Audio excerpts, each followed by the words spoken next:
दोस्तों, प्रिय बिहार का समंदर अब अमेरिका और चीन की नाक की लड़ाई बन चुका है और दोनों देशों की एंट्री हो चुकी है। जी हां दोस्तों, जिस बात का डर था वो कोल्ड वॉर अब शुरू हो चुका है। जैसे कि पहले के समय में हुआ करता था कि दुनिया में कहीं बड़ा युद्ध हो रहा हो या छोटा मोटा झगड़ा हो रहा हो, हमेशा दोनों देश सोवियत यूनियन और अमेरिका अपना अपना पक्ष चुन लेते थे और फिर अपने अपने पक्ष को जिताने के लिए सब कुछ झोंक देते थे। सब कुछ सेम वैसा ही हो रहा है इस समय थाईलैंड वर्सेस कंबोडिया के इस युद्ध में। और आज एंट्री हो चुकी है। एक तरफ अमेरिका है जो थाईलैंड के पाले में खड़ा है, तो दूसरी तरफ है चीन जो कंबोडिया के पाले में है। दोस्तों, यह बात मैं नहीं कह रहा हूं, खुद अपनी स्क्रीन पर देख लीजिए।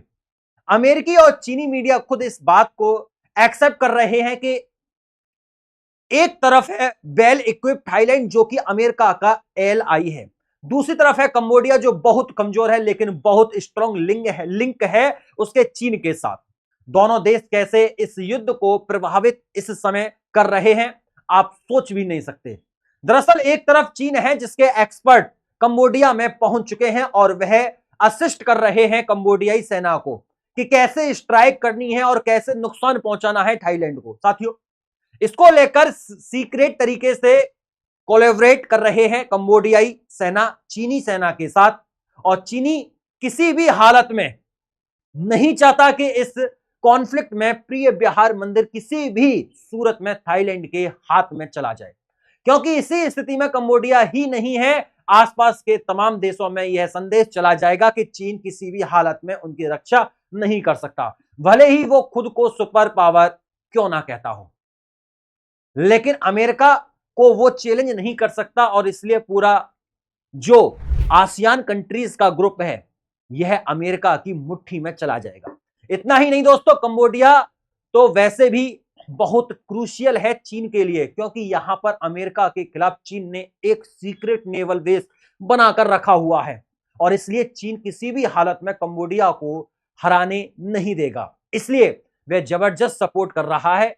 यही कारण है कि पश्चिमी देशों के एक्सपर्ट कह रहे हैं कि अगर जरूरत पड़ी तो चीन अपनी सेना उतारने से भी पीछे नहीं हटेगा। लेकिन पहले कोशिश चीन की रहेगी कि यह कॉन्फ्लिक्ट जल्द से जल्द खत्म हो जाए, क्योंकि चीन इस समय उस पोजीशन में नहीं है वह एक कोल्ड वॉर जैसा कि सोवियत यूनियन किया करता था, वो अमेरिका के खिलाफ ऐसा एक कोल्ड वॉर छिड़ पाए, क्योंकि ऐसी स्थिति में एक तो उसकी इकोनॉमी पहले ही कमजोर है, वो और कमजोर हो जाएगी और जो उसकी मिलिट्री के अंदर वीकनेस है वो एक्सपोज हो जाएगी। चीन करना जरूर चाहता है कोल्ड वॉर, लेकिन 2030 के बाद दोस्तों, लेकिन अमेरिका ने उसके दरवाजे पर कोल्ड वॉर 2025 में 5 साल पहले लाकर खड़ा कर दिया है और अब उसे लड़ना पड़ेगा, वो पीछे नहीं हट सकता। दूसरी तरफ अमेरिका है, उसका एलआई है थाईलैंड, बहुत शक्तिशाली देश है आसियान में, इकोनॉमी बहुत ताकतवर है पूरे आसियान में। इंडोनेशिया के बाद अगर किसी देश की इकोनॉमी सबसे ज्यादा स्ट्रांग है तो वो है थाईलैंड, करीबन 600 बिलियन की इकोनॉमी है। इसके अलावा अमेरिकी सेना द्वारा दिए गए मिलिट्री इक्विपमेंट से वेल इक्विप्ड है थाईलैंड की सेना।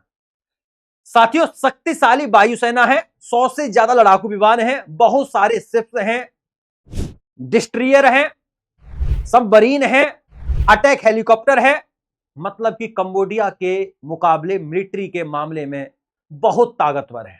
अमेरिका ने F-16 भी दे रखे हैं।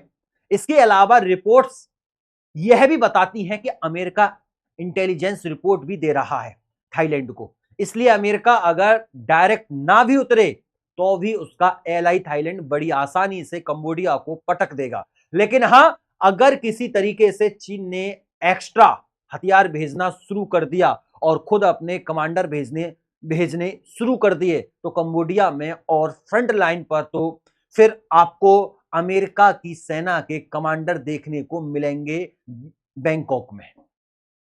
इसके अलावा अमेरिकी सेना एक्स्ट्रा हथियार भेजेगी और जरूरत पड़ी तो अमेरिका पूरा लाओ लश्कर लेकर आएगा, जिसमें CIA की सपोर्ट होगी, सैटेलाइट सपोर्ट होगी।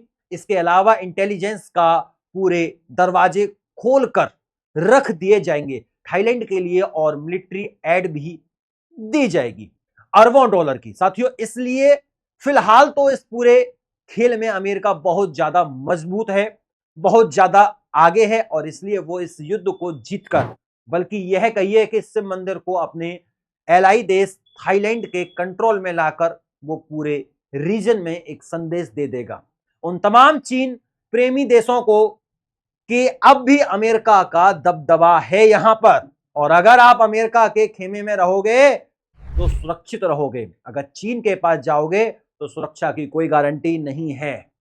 उम्मीद करता हूं यह सेशन आपको बहुत अच्छी तरीके से समझ में आ गया होगा। अगर सेशन समझ में आ गया है तो वीडियो को लाइक कर देना, चैनल को सब्सक्राइब नहीं किया है तो चैनल को सब्सक्राइब जरूर कर लीजिएगा, और ऐसे ही अपडेट्स के लिए फिर मुलाकात होती है अगली वीडियो में। तब तक के लिए नमस्कार, राधे राधे, राम राम, जय श्री राम, जय हिंद, जय भारत, वंदे मातरम। मैं गौरव तेवतिया और आप लोग देख रहे थे टीटीआई स्टडी।